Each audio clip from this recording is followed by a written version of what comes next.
Bapak Ibu Saudara-saudari umat beriman yang terkasih,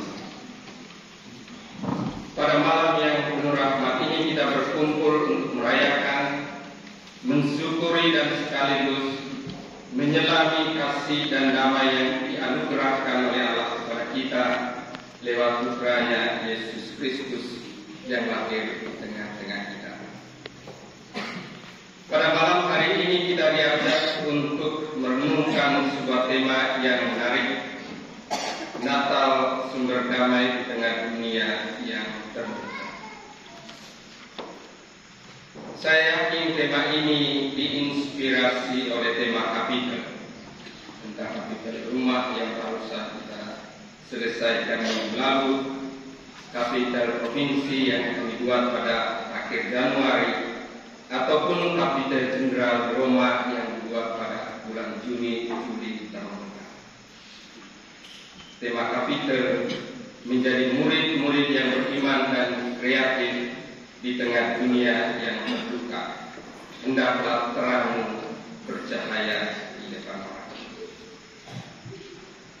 Saya mengajak kita sekalian untuk merenungkan tema perayaan ini dalam terang bacaan-bacaan yang barusan kita dengar.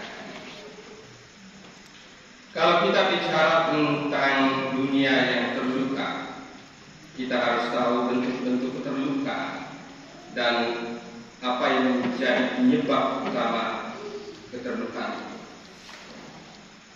Saya bertolak dari bacaan kedua ketika Santo Paulus mengajak kita untuk meninggalkan kefasikan, kesombongan dan keinginan-keinginan dunia. Salah satu kenikmatan atau keinginan duniawi yang kalau digunakan secara salah akan mendatangkan kerusakan atau keterlukaan bagi dunia, yaitu kenikmatan kekuasaan. Memang kekuasaan itu baik atau penting dalam kehidupan berkeluarga ataupun bermasyarakat. Orang tua diberi kekuasaan alamiah untuk mendidik dan membesarkan anak-anak yang dipercayakan kepada mereka. Para pemimpin negara diberi kekuasaan politik untuk mengatur dan menata kehidupan bersama, agar semua bisa hidup harmonis, sejahtera, dan bahagia. Tapi bukan itu yang dicemaskan oleh Santo Paulus. Yang dicemaskan adalah kenikmatan kekuasaan yang egoistis, tanpa batas dan sewenang-wenang, yang berakibat pada keterlukaan, entah yang dialami oleh pribadi, masyarakat, ataupun bumi yang kita huni. Ada keterlukaan pribadi yang dialami dalam keluarga dan komunitas biara, karena orang terlalu mempertahankan egonya masing-masing, tidak bisa bekerja sama, tidak mampu saling memahami, dan bahkan karena orang tidak mampu saling memaafkan satu sama lain.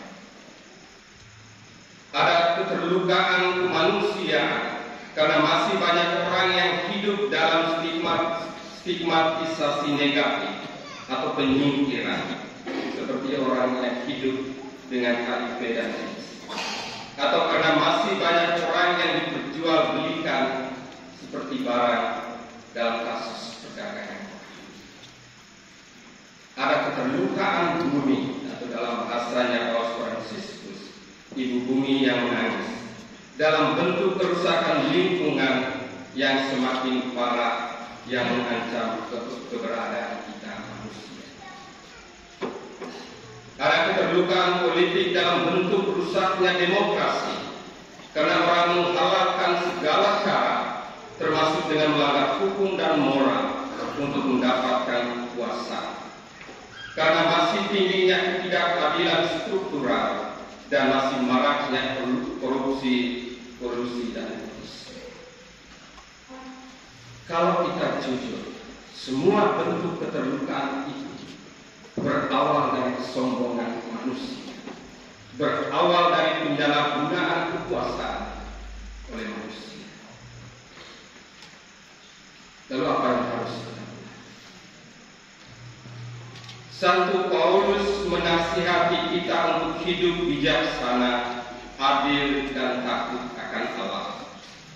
Atau dalam dunia yang terluka ini, kita sebagai orang Kristen atau murid-murid Yesus dipanggil untuk menjadi terang dan sumber damai yang memberi harapan yang lebih baik kepada kita. Dan untuk menjadi sumber terang dan damai, kita harus menjadi murid Yesus yang beriman. Kita harus percaya bahwa Allah yang kita imani tidak membiarkan kita manusia berjuang sendirian di dunia ini. Bacaan pertama dan Injil berbicara tentang Allah yang kita imani sebagai Allah yang setia.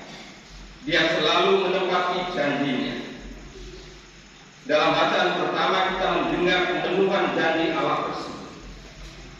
Yesus mengingatkan umat Israel dalam pembuangan akan hadirnya seorang penyelamat yang akan membebaskan umat Israel dari kegelapan dan penindasan dan memampukan mereka untuk hidup dalam kedamaian dan keamanan. Sedangkan dalam bacaan Injil kita mendengar tentang Allah yang menepati atau memenuhi janjinya dengan mengutus putranya sendiri yang hadir dalam diri bayi Yesus di kandang inang Betlehem. Natal atau peristiwa kelahiran Yesus Kristus merupakan ungkapan keinginan Allah untuk merangkul kerapuhan kita manusia, mengambil kemanusiaan kita secara total. Atau peristiwa inkarnasi Allah menjadi manusia merupakan momen Allah menunjukkan solidaritasnya dengan kita manusia. Inilah keyakinan yang harus kita miliki dalam upaya untuk menyembuhkan dunia yang Bapak Ibu, saudara-saudari umat beriman yang terkasih, Natal adalah peristiwa terang. Terang itu pertama kali dinikmati oleh para gembala. Kita dengar dalam bacaan Injil tadi, tiba-tiba berdirilah seorang malaikat Tuhan di dekat mereka, dan kemudian Tuhan bersinar meliputi mereka. Para gembala adalah orang-orang sederhana yang menggembalakan domba-domba mereka dalam kegelapan dan kesunyian. Mereka adalah orang-orang yang terlupakan. Tidak ada seorang pun yang peduli dengan hidup dan nasib mereka. Tetapi kemuliaan atau terang Tuhan meliputi mereka pada malam Natal, sehingga mereka menjadi setara dengan sesama mereka yang lain. Allah mengangkat status sosial mereka dan menjadikan mereka sama dengan orang-orang lain di tengah-tengah kota. Kemuliaan Allah merubah hidup para gembala. Bapak Ibu, saudara-saudari yang terkasih, malam hari ini kita semua mendapatkan terang, dan sesudah itu kita dituntut untuk menjadi terang, karena kita adalah terang itu. Seperti dikatakan dalam Matius bab 5 ayat 14, kamu adalah terang dunia. Lalu apa artinya menjadi terang dalam dunia yang terluka ini? Dalam keluarga atau komunitas dia, kita menjadi terang kalau kita saling memperhatikan, kita tidak melukai perasaan satu sama lain, dan juga saling memaafkan. Kita menjadi terang dalam masyarakat kita kalau kita merangkul orang lain dan tidak memperlakukan orang secara semena-mena.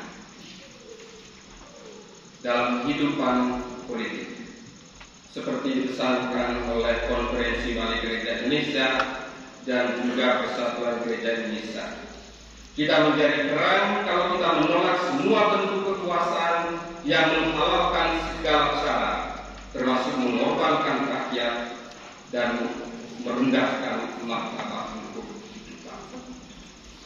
Sebagai orang Kristen, kita diajak untuk menghidupi semangat Natal dengan terlibat secara aktif dalam menata kehidupan berbangsa yang lebih bermartabat demi mewujudkan kesejahteraan bersama. Kita hendaknya mendukung perjuangan politik yang mengutamakan keadilan sosial bagi seluruh rakyat.